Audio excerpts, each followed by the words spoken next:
Police Department update. Our chief is here. Well, good evening, Mr. Mayor, members of the council, city staff, members of the community. Daniel Ann, your chief of police. Tonight, I'm just going to give you a quick third quarter update, snapshot for the third quarter, July through September. And this is a very rapidly progressing year. We'll get through it together. First, I want to point out some of the Part 1 crimes that we tracked for our UCR statistics. Just took a snapshot of the third quarter, comparing 17 to the prior year. We did have slight increases on our persons crimes, and we had a couple of good decreases on our theft. Very slight on both counts, so relatively the same. Again, it's hard with a small snapshot to see this. We're trending pretty consistent with, we see the crime trends in the region and in our county.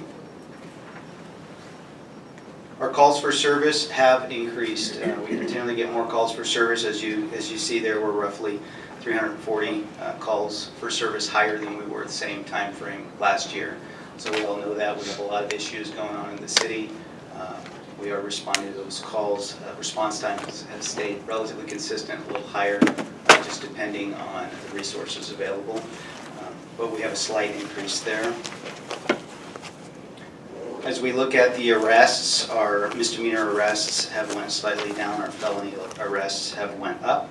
It's a good thing. Overall, our arrests are slightly down.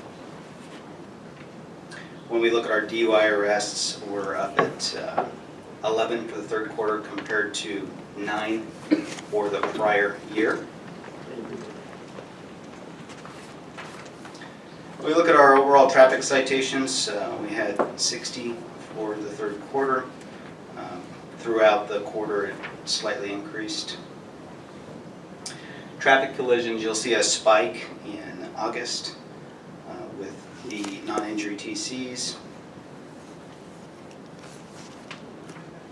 And I just want to point out a couple of significant incidents that we had. We had a couple of fatal TCs. Unfortunately, we never want to report these, but we did have one in August and one in September. A single vehicle rollover in August and an ATV versus parked vehicle in September. That we our traffic resources that we have available to the station and did our reconstruction services there for those two events. I also wanted to point out something that was a long time issue in a community of Oakmont.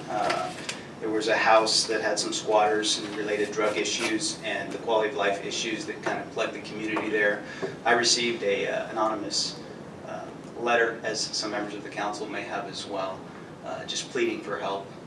And I want to say that it wasn't just the Sheriff's Department or the Police Department, it was city staff, it was code enforcement, it was our PAC team, and we did a really good collaborative effort. Long time, sometimes these things take a long time, but ultimately we did get rid of the problem residents. It's always going to be a continual effort in these communities, but it really kind of made me realize how appreciative I am of this city and how well we work together.